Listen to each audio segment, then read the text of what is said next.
Thank you, and welcome to FCA International's November safety call. The purpose of these calls is to provide information and work to create a community of safety professionals in the signatory finishing trades. My name is John Lee, your Director of Operations for FCA International. Before we get started, we just want to thank you all for your participation today. We'll have our presentation and then time at the end for any questions. But if any questions arise throughout, throw it in the chat or speak up along the way. This is your call. And now we welcome Mike Hartnett, a senior safety professional with OnPoint. Thanks for being with us today, Mike. Take it away. Thanks for having me. Hello, how's it going today? Talking about winter preparedness. It's a pretty timely reminder right now as we are definitely falling into that season. I'd like to start the same way I start every month with the discussion on our FCA safety line. Please, if you have any safety questions throughout the month, if you're not sure of something or need some advice, reach out. Right? The FCA safety line is there either for phone call or email. When you reach out, I try to get back to you as soon as possible with some answers to your questions. So if you have those safety related questions, make sure you bring them. So winter preparedness. Winter is a issue in a lot of states. Right? Nearly 80 people in the U.S. die from winter storms each year. And that's far too many, right? And that's more than tornadoes even. So that's why winter preparedness, making sure you have what you need and your employees are prepared. So we're going to talk about winter storms. We're going to get into winter driving. We'll talk about site conditions and what you as an employer need to be aware of and make sure that we're pushing for. We'll talk about winter slips, trips, and falls, ergonomics of winter, where it is impacted. We'll talk about some of the heaters that we use to keep our work areas and our offices warm, as well as cloud stress, which is actually cold stress, but sometimes Mike reverses letters there. So sorry about that. It's cold stress. And then we'll get into some of the best practices that we should really be trying to implement to help protect our employees. Right. So when we have those winter storms, when they come in, how do you handle it? Right? Do we have our employees come into work? Right? Do we call off the night before? These are important questions to ask. We should have an answer to these questions. Right? Are we going to wait till our tradesmen have already commuted on the roads or attempted to commute on the roads before we call? I know in the past I have showed up to work after driving an hour and a half through absolute treacherous roads to be told, oh no, man, job's closed. Go on home. Right. We want to make sure that when we have those serious winter storms, that we are calling those ahead of time. And the best way to do that is to make sure we have a process in place. Right. Who makes that determination? It should be decided ahead of time. Who makes the determination of whether or not we're calling work? And also, do we have a standard or a threshold that we put in place saying that if we get X number amount of snow and X amount of hours, or if this happens or that happens, we are going to call work, right? We want to make sure that we have those in place. We also want to weigh the risk to the benefit. Right. I remember I'd say the worst weather I ever worked in on an exterior was well under 20 degrees below zero. And we're working on a bridge. So they had us work all day in those temperatures. And I guarantee you, we got a good hour and a half worth of work done during that 8 hours of freezing our butt off and trying to warm up in between. Right. So we should really weigh, not only the risk, but what is the benefit? If we put our people at risk, what do we really get out of it? And on these really on these really problematic winter storms, you're going to have a lot of fatigue. And I know I worked with a lot of tradesmen who considered their trades somewhat seasonal and therefore bought a giant truck to put a snowplow on during the winter. And on the winter storm days, they'd just wake up at 2 o'clock in the morning to start plowing. And then if work didn't get called, they'd come in and work a full day after that. Right. So we really want to make sure we consider some of the impacts around winter storms when we're deciding whether or not we are going to send our employees to go work in it. But we are inevitably going to send people to work on winter days when you have winter conditions, right? No question there. So we need to make sure we train our people on winter driving. And that's one of the things that FCA has provided a toolbox talk related to defensive driving in the winter, right? I'm not going to go over all the pieces here on it. There's a lot of information here, but this is available to you through the FCA, right? You have access to the Toolbox Talk program. And the defensive driving in the winter is one of those that are available for you to utilize as a resource to help train up your people and make sure they know what they need. One thing I am going to bring to your attention here is this emergency supplies list. Undoubtedly, you have vehicles that are owned by the company that employees are driving.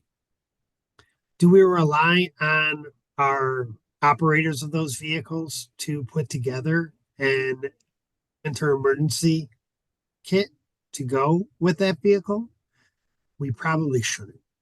We should probably make sure that we have created a winter preparedness package that goes to each of our vehicles. That way we can make sure that if we do have a flat tire, if we do have a breakdown during a winter storm while we are operating company vehicles, that they have what they need to weather that storm, as they say. All right, so next let's talk about site conditions. Site conditions are a huge problem in construction, and largely because it's the general contractor that controls those site conditions. So we're not always on that site. We have our foreman on that site with their crew.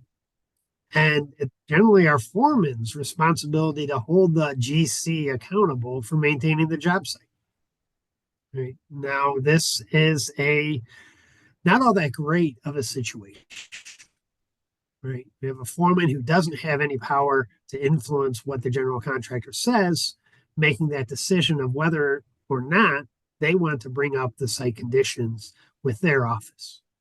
Because if they do, because site conditions are not acceptable and there's ice everywhere and the general contractor just isn't taking care of it, if the foreman decides he's going to call off for the day, guess what? They lose the pay for the day, right?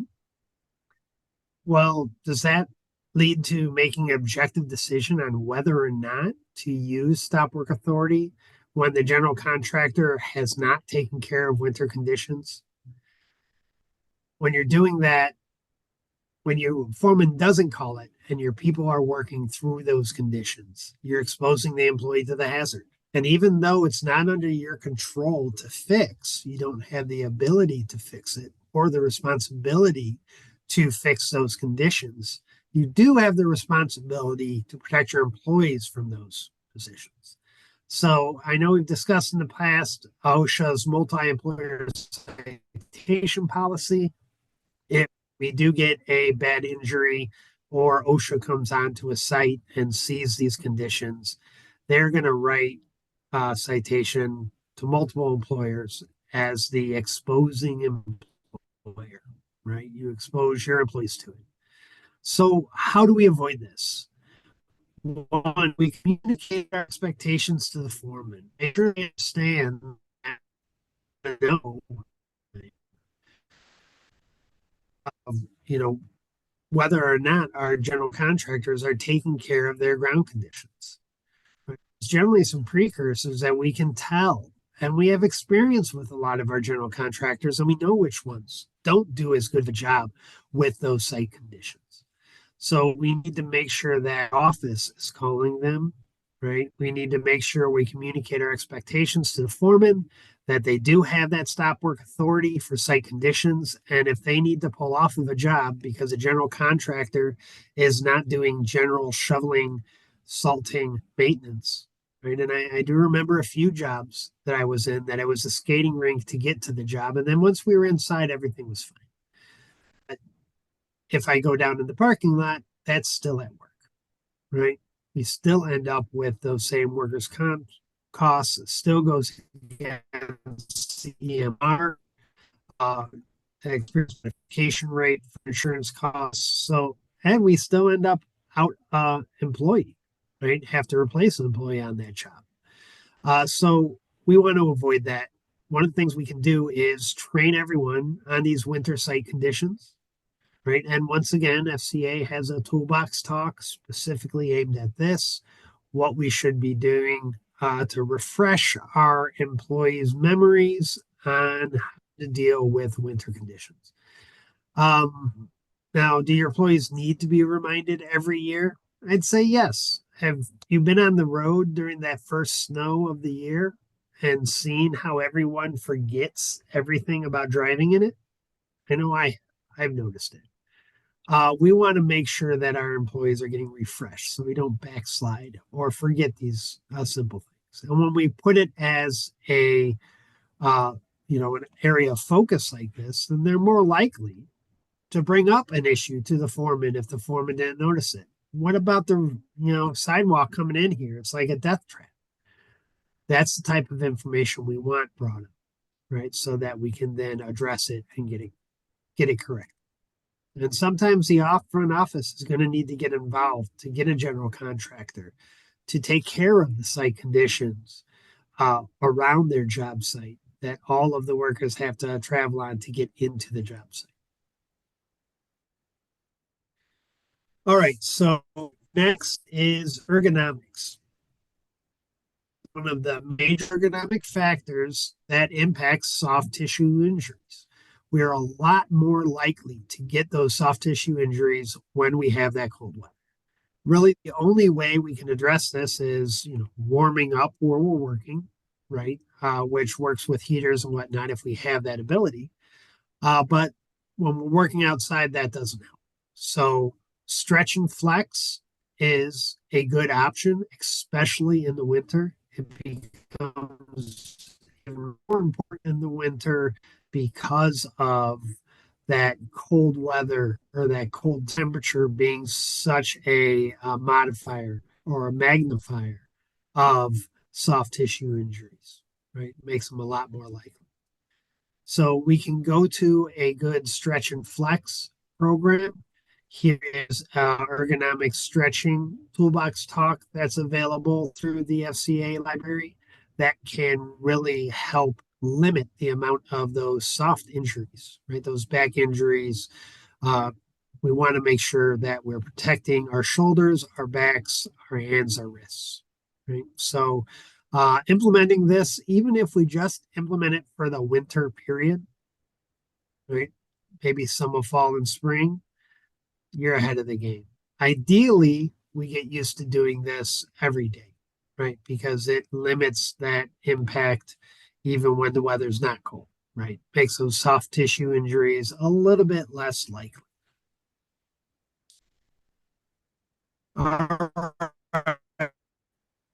So we also have to deal with portable heaters, right? A lot of salamanders going on when I was out in the field.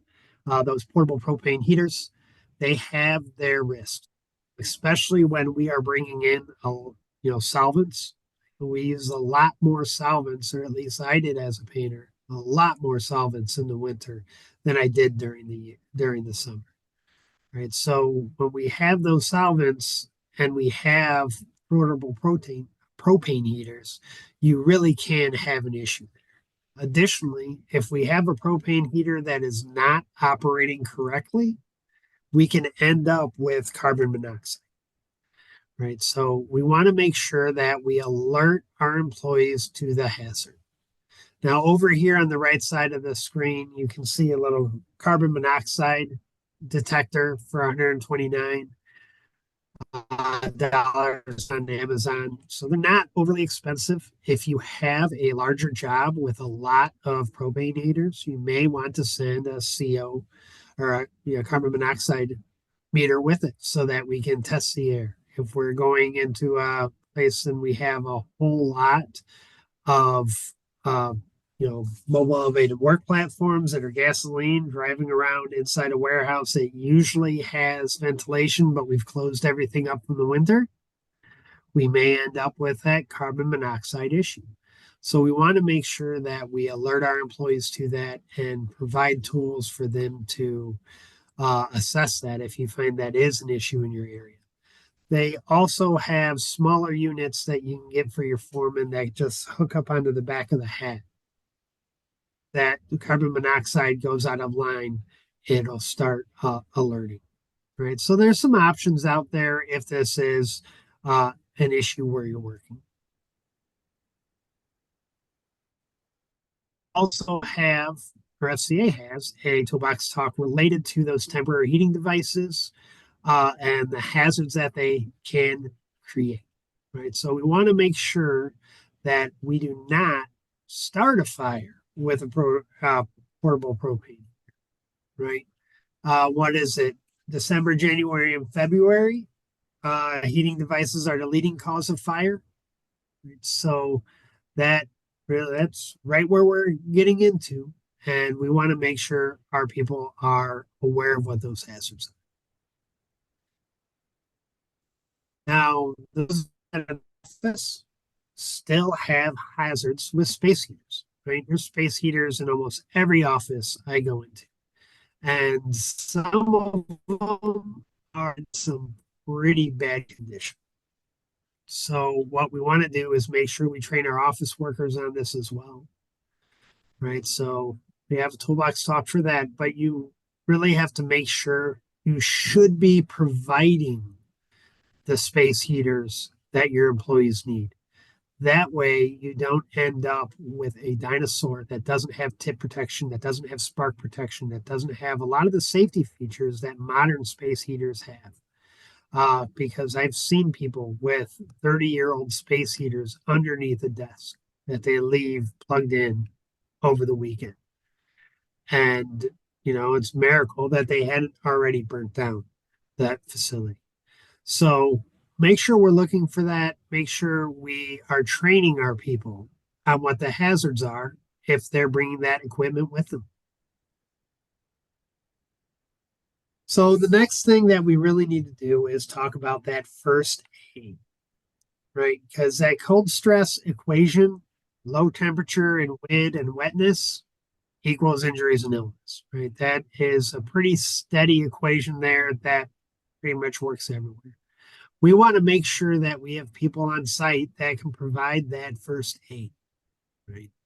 Now, many of us have spent the time to train our employees on first aid and make sure that they have that training. But it only has to be refreshed every 2 years, right? And there's a lot that you forget over that period, right? So refreshing that information is really important. We want to make sure that they know what to look for as our first aid. And our foreman should know what to look for. Right? We do not have to be deep in the freezing to get hypothermia. Right? There's been cases at 41 degrees, right? Which I would consider light jacket temperature, right? But we want to make sure that everybody is taken care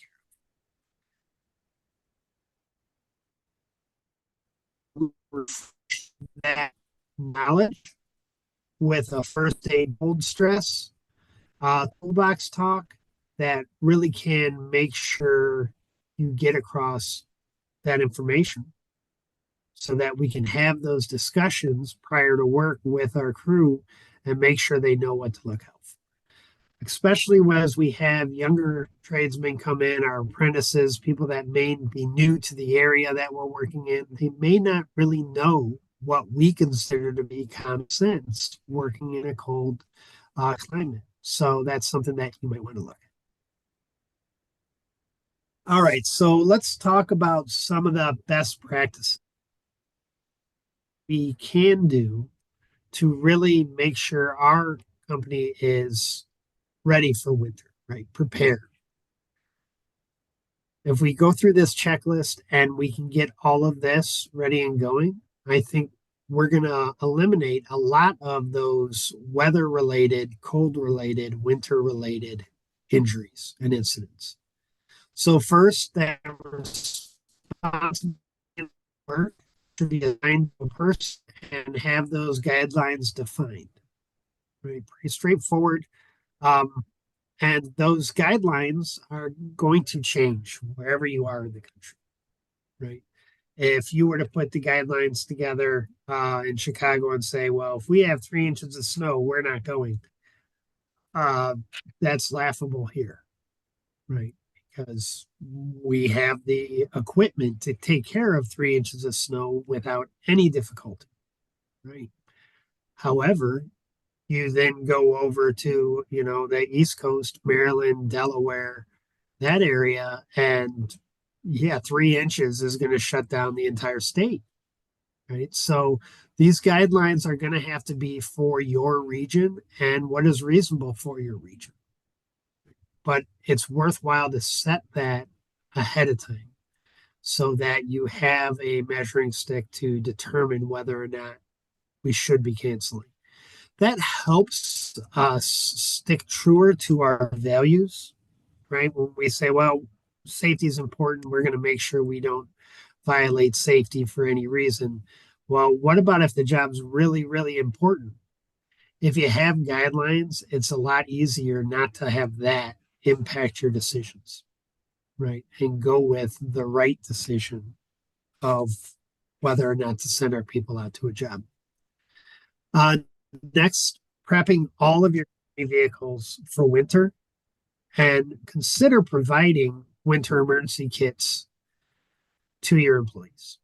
Right? This is something that would work well as a Christmas thank you gift, something like that. Going to go on a line if they already have one for their car. Maybe they put in their spouse car or the kid's car. But we want to make sure all of the company vehicles are definitely equipped and consider providing winter emergency kits for other employees. Talk to our foreman about canceling work because of site conditions. We have to make sure we set those expectations. We do not want our foreman to think, well, it's outside of work. It's not till we're inside of the building that I have to really worry about it, right? If the parking lot leading to that workplace is completely filled with ice, it's still going to uh, impact your workers and really open up the liability for an incident and for having to replace a worker and having workers' comp and all of those issues that go with it. So also consider paying foremen for a full day of work, even when they cancel on site due to weather. This will help them to remain more objective, right? Because now they don't have a day's pay, right? Everybody else still will have a day's pay, right? But at least you take that financial incentive off of the foreman's decision making process. And again, this is a best practice. It's not a requirement from OSHA, but something you should seriously consider. Next, leadership should reach out to general contractors to discuss the issue of site preparedness prior to winter storms, right? Especially when they have a bad record of taking care of conditions, right? You all know which general contractors really don't put in the effort that they need to. Right, those site contractors that decide, well, we're not going to order more stone because it's just going to disappear into this mud eventually. And then we're left with the mud, right? Or the frozen ruts as they turn into being. during the winter. So make sure you've reached out to those general contractors. When you have a big storm coming in, do a little bit of footwork, ask what their plan is. Not that you're going to change their plan, but at least by bringing it up, you bring it to their top of mind and make it much more likely that they're going to execute on their side. Next is implementing that stretch and flex program, providing foremen with a carbon monoxide detector. That's carbon dioxide, but a carbon monoxide detector is what you need. If you have any space heaters being used by your office staff, make sure they're ones that you have provided. That way you have control over what safety features they have and what condition they're in. And then make sure you double down on your first aid training, right? We should be refreshing our first aid trained people with toolbox talks throughout the course of the year. And well, hopefully we'll have a nice mild winter and nobody will have to deal with any icy parking lots or any up and down the side of the road. I know that we do have a safety trivia question this month. I think John's going to share that one with everybody. And once again, the FCA safety line is here and available for you. Next month, we'll be talking about the top 10 OSHA citations, as well as that quick record keeping refresher for OSHA record keeping standards. All right, so make sure that you tune in for that one as well. And I hope everybody has a fantastic Thanksgiving. Thanks a lot, Mike. Do we have one question out there? Yeah, this is Tom from Sacramento, California, the PDCA out here. Oh, yeah. Hi, Tom. Thank you very much for this, guys. I get these email notifications all the time and I delete them almost instantly, but these are good reminders. Do you guys have any resources for picking up safety kits? For picking them out, or To purchase safety kits for the trucks. okay, I do not have any suggestions on that, but I can take a look and shoot that to John. Yeah, I love that comprehensive list that you had there. It sent me down the rabbit hole on Amazon, but it'd be cool if we could just find something that had most of those items in one purchase. That sounds good. I can definitely look at that and shoot an email to John with that information. Perfect. Thank you. Thanks, Tom. All right, Mike, thank you for the presentation, but also thank you for bringing up the toolbox talks and also the program that we have in the safety manual. And just a reminder that we do have a safety manual for the US and Canada as well. So thank you for that. And then a reminder that you mentioned December's call, we will have that, but it's scheduled so close to Christmas that we'll probably just deliver that as a recording right before the holidays. So look out for that. All right. And with that, we will do our monthly trivia question. I will read the question and then you can submit your responses to the safety helpline at finishingcontractors.org. You can select a prize to win. The question is, which of the following is the most important step to take if you are stranded in your vehicle during a winter storm? A, run the engine for short periods to stay warm. B, leave the vehicle and try to find shelter. C, use the vehicle's heater continuously. Or D, keep the windows open to prevent carbon monoxide buildup. Once again, submit your answers to the safety helpline at finishingcontractors.org and a winner will be selected. And with that, Mike, thank you for another great call. And since December will be delivered as a recording, happy holidays to everybody. And we'll see you live again in January. Thank you so much, everyone. Thank you.